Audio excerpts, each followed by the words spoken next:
The day you stop needing approval is the day you become dangerous. Not because you become louder, but because you become impossible to control. Marcus Aurelius understood this nearly 2,000 years ago.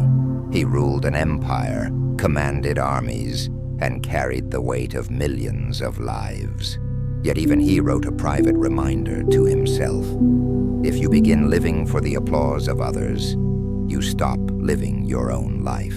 That warning is even more relevant today than it was in ancient Rome. Every morning, before you even leave your bed, your mind is already being judged. A post gets fewer likes than expected. A message is left unread. Someone walks past without smiling. A coworker doesn't acknowledge your idea. None of these events can physically harm you, yet they have the power to change your mood for an entire day. Why? Because somewhere along the way, your peace became tied to the opinions of people who are too busy worrying about their own lives. Here's the strange part. The people whose approval you desperately seek are often doing the exact same thing. They are wondering if they're attractive enough, successful enough, respected enough. It's like a room full of actors, each performing for an audience that doesn't exist. Everyone is watching themselves, while believing everyone else is watching them. Psychologists have a name for this. They call it the spotlight effect. Human beings naturally overestimate how much other people notice their mistakes. You spill coffee on your shirt and assume everyone remembers it.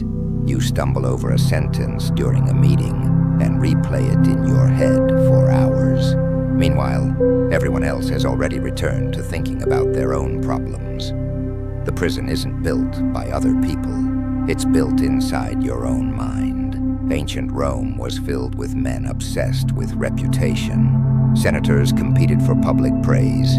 Generals chased glory through endless wars. Wealthy citizens spent fortunes hosting extravagant feasts, hoping people would admire them. Their names filled conversations for a few weeks, sometimes a few months.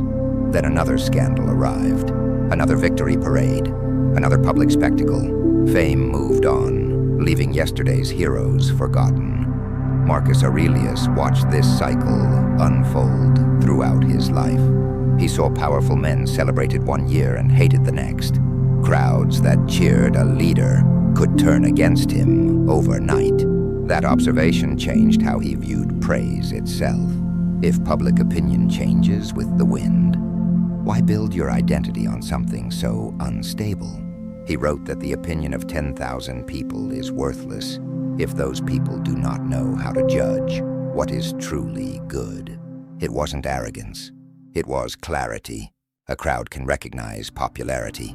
It cannot always recognize wisdom. That distinction matters today more than ever. Social media has created the illusion that visibility equals value.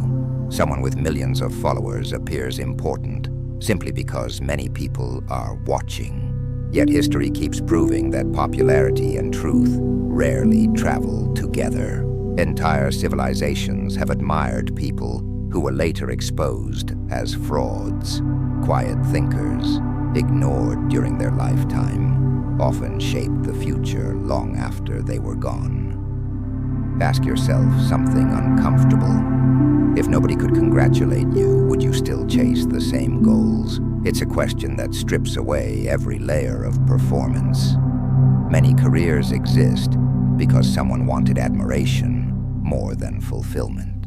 Expensive purchases are often made to impress strangers who barely notice them. Relationships continue because ending them might disappoint other people. Even dreams are abandoned because someone laughed at them years ago. Approval quietly becomes the author of a person's life.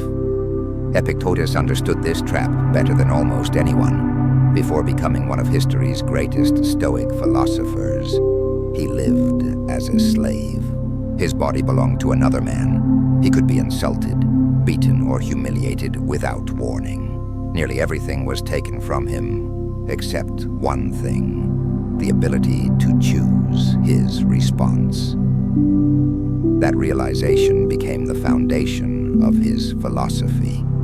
He taught that some things belong to us, while others never will. Our choices, judgments, and character belong to us. Reputation, praise, criticism, and public opinion never truly do. Think about how radical that idea is. A person can spend decades trying to control something that has never been theirs in the first place.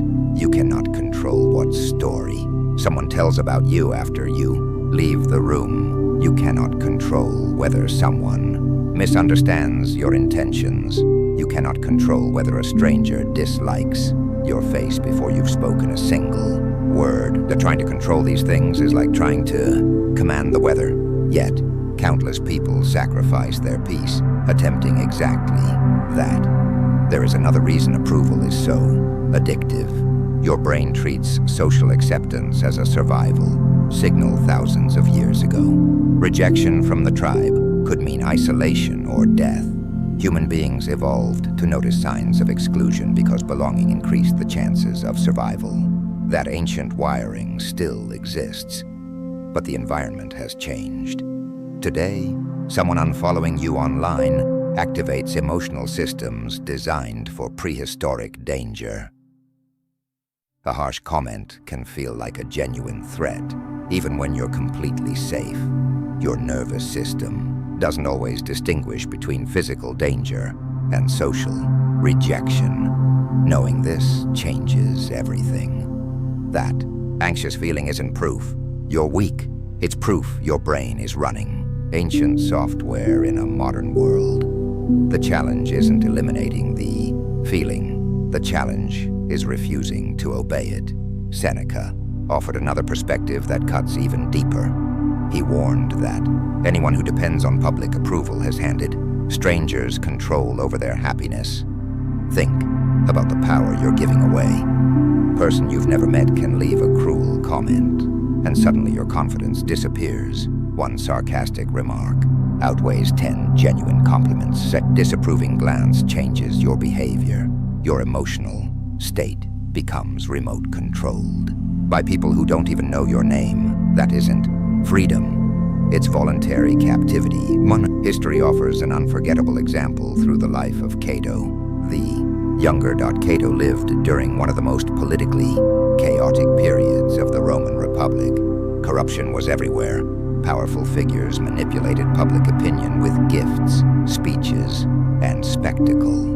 Winning popularity often mattered more than serving justice. Cato refused to play the game. He wore simple clothing while others displayed luxury. Spoke honestly, even when honesty damaged his reputation. He voted according to principle instead of popularity. Many mocked him. Some called him stubborn. Others considered him politically foolish because he wouldn't compromise his values for applause. Yet centuries later, his name is remembered not because he pleased everyone, but because he refused to betray himself. History has an interesting habit. It forgets those who chased approval. It remembers those who defended character. Now compare that to everyday life. A young artist deletes her work because someone laughed at it. A man never starts the business he's dreamed about because relatives think it's unrealistic.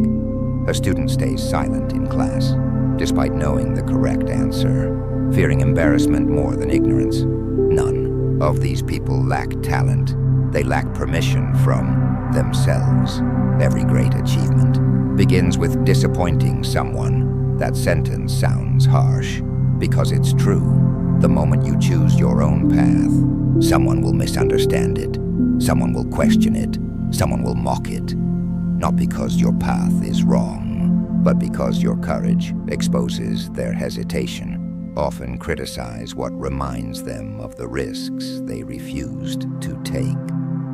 That realization removes much of criticism's sting. Sometimes criticism isn't about you at all.